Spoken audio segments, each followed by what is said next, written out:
Welcome to the Smart Aerialist podcast. I'm Ophelie, your host, an aerial coach, movement specialist, and lifelong performer. This podcast is for aerialists who want to train smarter, move better, and build strength and flexibility in a sustainable way. We'll dive into the science of aerial training, injury prevention, and long-term progress so you can keep growing without burnout. Whether you're just starting out or refining your craft, you're in the right place. Let's get into it. Hi everyone, and welcome to another episode of the Empowered Badass with your favorite aerial coach, Ophelie, aka me. So today the subject will actually be flexibility versus mobility and understanding the difference and why both do matter in aerial art. If you don't know me, again, I'm Ophelie. I've got over 30 years of experience as an aerialist. I started in gymnastics at the age of 4 and I joined the circus when I was 8 years old. I overcame several corrective surgeries in my life. I also have a few issues that still remain and stem from that and overtraining as a kid. I've had to adapt my training and I have had to do a lot of rehab and a lot of physio. As a coach, I do aim to enjoy teaching my students how to train sustainably to avoid injuries, but also train longer and better. Today we are actually going to discuss flexibility versus mobility, and that really also applies to people that have hypermobility issues. Again, I am not a doctor. Every bit that's on this podcast should be taken with a grain of salt, especially I don't know you as an individual who's listening or watching this. So it is important to always double check with your physician and your professional and your coach before you engage in such practice. However, again, like I was explaining, I have overcome certain amount of surgeries, 5 to be exact, and I have spent a substantial amount of time with physiotherapists, and I've discovered myself that I suffer from some hypermobility in some parts of my joints, such as my knees, my ankles, and my cervical spine. Obviously, I've had to work around that as well, and that's why also I have to overcome certain type of stiffness and work on strength. So that's why as a coach I always promote working out strength and conditioning outside aerial classes and working with mobility, which we'll be discussing right now. In the world of aerial arts, the word mobility and flexibility, the words get thrown around interchangeably, but they are not. They actually refer to two distinct concepts that play equal important roles. So while both are crucial for fluidity and injury-free movement, they have different approaches in training, though you might be practicing both when you do a contortion class with me. We practice both mobility and flexibility. Understand the difference between mobility and flexibility, knowing how to train for each will not only improve your aerial skills, but also ultimately protect your body from unnecessary strain and injury. So let's dive in. First of all, what is considered flexibility? Flexibility refers to the ability of a muscle or muscle group to lengthen passively. Remember that word. It allows your joint to move through a certain range of motion. For example, I'm stretching my shoulder and I'm going to hold it there. I'm going to push into the wall. And in simpler term is how far you can go with this sort of passive push and holding when you push yourself into a split. And you hold a split here. For example, you can still sit in a full split on the ground. That's a display of flexibility, right? But even when you train your oversplit, you're just going to try and hold it there and relax into your joint. This doesn't require any active engagement. So flexibility is important for aerialists because it allows you to achieve aesthetically pleasing lines, splits in the air, graceful back bends, but also deep stretching. It helps reduce muscle stiffness, especially after train. Keeps the muscle pliable and it reduces the risk of injury. However, flexibility alone does not guarantee that you can control your body through this range of motion where mobility comes into play. I've done another episode about explaining the science of flexibility here, where I approach mobility and I explain what mobility is. Mobility, on the other hand, it's the ability to have a joint to actively move through its range of motion with the surrounding muscle engaged and under control. Flexibility is passive range, it's just holding into position, right?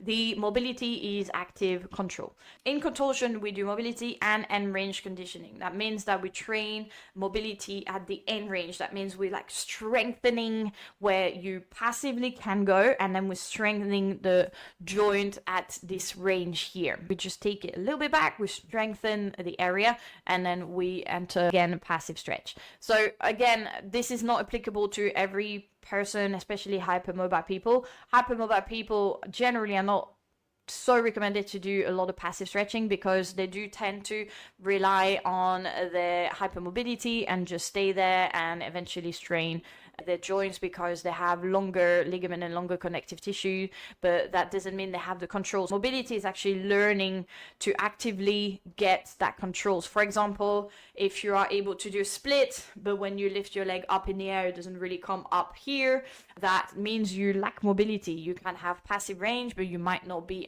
having active range. So passive and active range are very easy to define. You can take your leg and pull it towards your head, that's your passive range, or you can let go of your leg and try and pull it towards your face, that's your active range. While mobility is critical for aerial performance, it's actually slightly more important than flexibility because you will move with control through a range of position, but you also will protect your joint and muscle from injury because you're not going to push into that passive range, which doesn't strain your joint and connective tissue as much as passive. When you're in the air, you need to strengthen and control the move in and out of poses and keeping your body stable, try like a split hold, such as like a Russian split. Again, if you go into a Russian split and you start relying on your passive stretch, you might be lacking the control to hold the pose, or you might be overly pushing because when you're in the air, you need a bit more force to hold the pose, and you might not have that through mobility training. So obviously the key difference is, just to remind you, if you had a spectrum of range of motion, the flexibility would come into that end with your passive, and then the mobility is something that you build with the strength. The mobility will be on a different spectrum depending on people and how much they've trained mobility. When you start doing mobility at the beginning, you're like, oh god, I'm not actively strong at all into flexibility. But the more you train it, the more you feel like you can come close to your end range into passive. Most of us will never quite go, we don't go to as far as our passive stretches, but you can start connecting and getting closer and closer. That means that when you increase your active range, your passive range will also increase passive. And that's how you become more flexible also. It's by building this sort of resilience into your joint through strength and mobility training and range conditioning that you actively become more flexible passively as well. It's a communication between your brain and your body that just consequently progresses over time as well.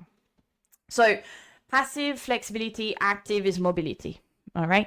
Now, I'm not pooping on flexibility training. I'm not pooping at all on passive flexibility. Passive flexibility is just, it's also important to work. That's one of the mistakes, and probably one of the mistakes I still do, but it's one of the mistakes I've actually done a lot during my coming back years as an aerialist. I didn't do enough passive stretching. I really didn't. And I've always been a big believer in strength and conditioning training because when I came back from my surgeries, I have been obviously recommended to make sure that I keep my strength, and therefore I have trained at the gym since I'm 16 years old. Since I'm 16, I know what a workout is. I know how to lift weights, and unfortunately I've been relying on that so much that I've hyperactivated my nervous system and I've stiffened myself. When I go back into aerial as well, I've worked a lot on my strength, and for example, I've got terrible bends and terrible shoulder flexibility because I wanted to really get strong into my upper body, and now my lats and my triceps, my lats are very stiff, and that's quite an important part of back bend flexibility. So passive stretching is quite important. I know it feels a little bit useless because sometimes it's hard to just spend 10 minutes holding a pose for 1 or 2 minutes, But it's an important part of becoming more flexible, because you do want to train your nervous system to relax in the poses, to feel okay, to get into the poses, and you want to work on your stretch reflex. If you don't know what your stretch reflex is, I discussed this in another episode where I discussed the science behind flexibility, where I talk about muscle spindle and GTO and the amount of force that you apply, and the spindles are where you get your stretch reflex and your release. The Golgi tendon organ is the amount of force which you can use when you do mobility training, and the stretch reflex is more about stretching, contracting and relaxing the muscle. So it's just as important as well to just synergetically work those two. And mobility flexibility training is important to do in terms of static stretching. You do need to hold a passive stretch for a minimum of 30 seconds, 60 seconds technically, but a lot of us very often run out of time. And when you do an aerial class, when you do cool down, very often we don't make people stretch longer than 15-20 seconds per stretch, because obviously you do a class, if an aerial class is about an hour, 60 minutes, right? And you do about 15 minutes of warm-up and conditioning, it's going to be very hard to get into another 10 minutes of stretching. We tend to do just like a 3-minute cool down after class, and that doesn't mean that it's sufficient to get into your flexibility. You do need to do a bit of extra work on the side. You can do just static stretching. This I would recommend after practice. Just spend a little bit, 5 minutes extra after your class, for example, if you have the time and the space to do that. You can also practice that at home. You can also do PNF stretching, which stands for proprioceptive neuromuscular facilitation. It's a tiny bit like end range conditioning. It's when someone holds your leg in place and you push against the hand of the person, and then you're going to take a nice deep breath in after 20 seconds and a deep breath out. The person's going to push the leg a little bit further. This involves contracting the muscle before stretching it. So you push and contract, and then you release, and the person is going to push. That's still passive in the sense that you are meant to be still pushing. PNF, you can do it to yourself with a strap, for example. You push against the strap and then you release the leg a bit more towards your face. That's PNF stretching, proprioceptive neuromuscular facilitation. It's just like playing with your nervous system here as well with your Golgi tendon organ. You apply force and then you release. That's not quite with end range conditioning. We really like do that contract in both ends before we go into passive range. So end range conditioning, we do both progressive and regressive. With PNF, you just do progressive, and the person or your tool, your prop, is going to do the regressive passive release. Again, that might sound a little bit too complicated. Please do check out that other episode that I have designed that I discussed. But yes, again, progressive is when you contract opposite way of your stretch. Regressive is you contract in the direction of where you want to get the stretch. This is end range conditioning. With PNF stretching, you just do the progressive. You push away and you do passively into the regressive angle. All right, so for your mobility training, you can do end range conditioning like I discussed, but this is a little bit more tactically and skillful as well. You need to understand the concepts of this and what poses and what exercises you can do. Those are the stuff that I do in contortion training in particular. My contortion classes, again, are divided into a warming up and a joint lubrication sequence, followed by a mobility sequence and conditioning, and followed by a end range conditioning, and followed by passive stretching. All right, this is what we do in contortion class. So mobility training includes controlled articulated rotation, things such as leg lifts. This is the mobility training, leg lifts, and weighted mobility drills as well. If you have access to weights, ankle weight, wrist weight, or just even small weight, for example, you can do shoulder circles with small weight in your hand. You can also do leg lifts with weights in your ankles. You can do a pancake stretch with a plate behind you to add a bit of strength. Don't do it passively, but just build the strength again and moving forward and back. There's lots of ways like that. You want to try and do a front split holding a weight as well. It's important to build the strength, so the weight add a bit of a challenge for that and a little bit of strength training. Benefit of training both for aerial art. First of all, we incorporate both flexibility into your aerial routine and mobility as well. So you see not only improvement in your flexibility, but you also see improvement in your performance and your injury prevention. So why does it help? Injury prevention, especially for hypermobile people, training mobility ensures that you have the strength and control to move safely through wide range of motion. For hypermobile people, it's very important to work your mobility because you want to train yourself to control that flexibility of yours. And for general people without hypermobility issues, it will, again, as I said, make you more flexible over time because you will improve that range of motion with strength, and you'll be able to push that passive stretches a little bit further and further. Flexibility, on the other hand, it keeps your muscle loose, pliable, and it prevents muscle strains and stiffness. You also have enhanced performance because it allows for more fluid and controlled movement in the air, especially when you do more flexible poses, such as poses that require splits or back bend in the air. Whether you're transitioning from one pose to another, holding a static position, mobility ensures that you can move gracefully and confidently, and flexibility, it helps you achieve the steep poses, hold the steep poses that are often required in aerial art, such as, like I said, splits and back bend, and it makes you look a bit more graceful as well. It also provides balance strength, so it helps with involving strengthening the muscle around your joint. So by training mobility, you really work the strength of your joint. You don't just work the muscle flexibility, you actually work in what we call the joint capsule. It helps with balancing out the strength between your what we call agonist and antagonist muscles. Very briefly explaining what an agonist muscle, if I do a bicep curl, this is my agonist, and my antagonist muscle would be my triceps. So I'm flexing here, I'm stretching my tricep when I do my bicep curl, and when I squeeze into my triceps, I stretch my bicep. So if I open here, I stretch my biceps. This is called reciprocal inhibition. When one muscle contracts, the other opposite one relaxes. When you work the strength between your agonist and antagonist muscle, this balance reduces the imbalance, first of all, and it can help with overuse injuries or compensatory movement pattern when you compensate. It helps with compensation when you start moving.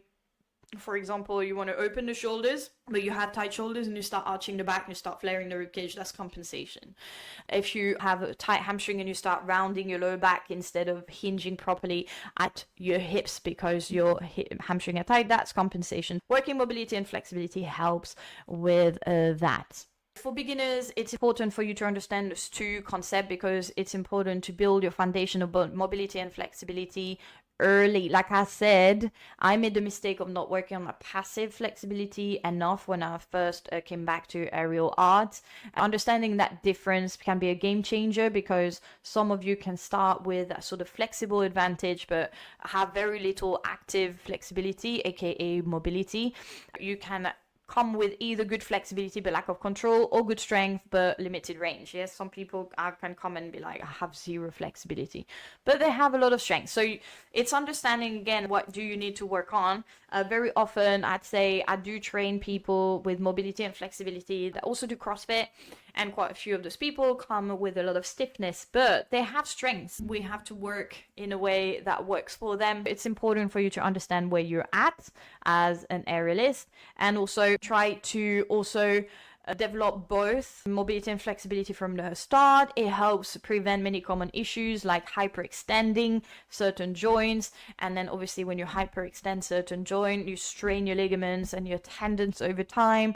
You also sometimes avoid over relying on flexibility without strength, or also you avoid injuries caused by joint instability.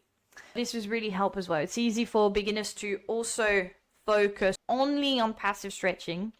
I've noticed a lot of beginner aerialists do focus just on passive stretching and don't actually work enough on mobility. I understand why, because when we see impressive poses, we want to achieve those very impressive flexible poses. But you put yourself at a higher risk of injuries if you haven't worked the strength aspects of that pose. You also do need to build your mobility and your range of motion strength. You need to develop the strength in the full range of motion. You build the foundational skills that make learning more advanced movement safer and easier as you progress. It's actually quite important for you to understand those concepts. Both mobility and flexibility matters, because not only does help you reach impressive position, the mobility ensures that you can reach those positions with control, stability, and with staying safe as well. For aerialist training, both is essential. Remember as well, if whether you're just starting or you are a long way in your journey, to keep on training both mobility and flexibility, because it keeps your body safe and resilient.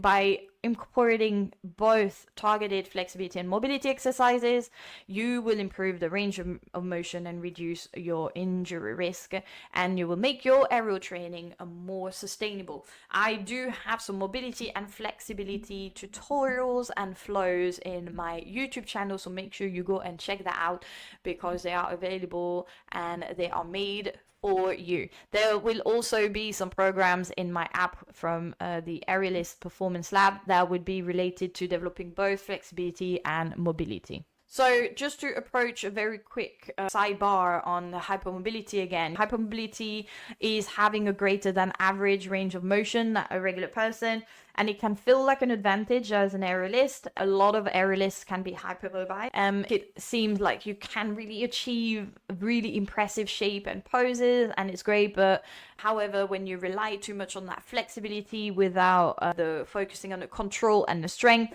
you can actually lead to instability and injury. Hypermobility can sometimes is a good advantage, but if you learn to harness that strength as well, it often results in hyperextension. When you see your joints moving beyond the normal range, that's very common and very noticeable in elbows and knees, for example. You can put excessive stress on your ligaments and your tendon. I've explained that before, especially with the beginners, but that's also valid for hypermobile people.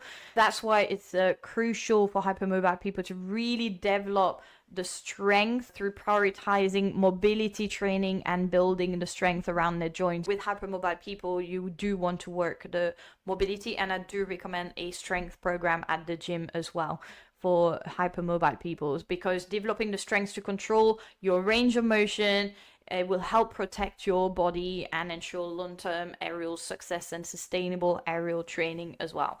So be aware of certain hypermobility factors that you might have. If you see your knees or your elbow hyperextending, your wrist, or even the shoulders, quite a few people I've seen, try and build a strength around that as well, and learn to build a control rather than rely necessarily on that flexibility all the time, because in the long term you might end up with over injury. I know quite a lot of hypermobile people that keep piling them up, and once you start piling up injuries, it's very hard to come back to aerial. I think we've covered everything. Again, remember that all of this is linked to a blog with some references with further reading. I do search for articles and books that can help build actual scientific facts to design those articles. I'm obviously very passionate with the geekiness that is behind aerial training. I hope that you found this really useful as aerialists. Please make sure that you share it far and wide to your other fellow aerialists that you understand, that need to understand this concepts as well. Maybe someone who's hypermobile and need to understand a bit more that mobility training is just as essential as flexibility. And obviously don't forget to comment or let me know what you thought about this episode, because I need to know if I need to make more of these, or if you want me to talk about a particular topic, and I can start designing that for you. And it's always nice also to know who actually watches me and listens to me, because I just talk to a camera here, and it always feels a little bit lonely until I can see people watching it, but I don't really know who does. Sharing it and also making sure that I know that you have listened to it is really good for me to just put a face behind the audience. And finally, you can also check my Aerial Performance Lab, which is my own app. It's a membership system where I have created a multitude of programs and resources for aerialists on how to train sustainably outside aerial classes, to make yourself a better aerialist, to train more sustainably, and to see yourself progress more consistently and break out through plateaus, but also with a lot of rehab resources and making sure that we keep on training for longer and for better. I want to thank you again for joining me on a wonderful podcast. I really enjoy talking about this stuff. I find it super interesting, and also it's generally the stuff that me as a coach, I can't always just blabber on while I'm teaching classes.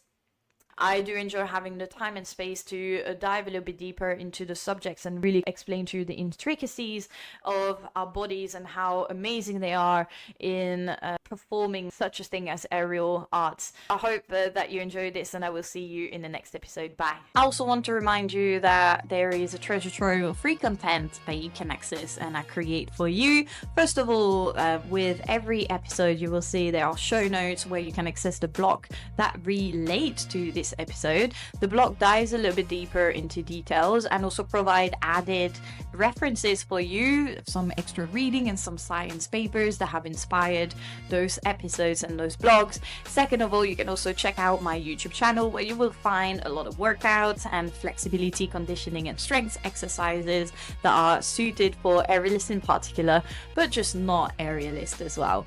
And finally, don't forget to check out my app and the Aerialist Performance Lab. Thanks.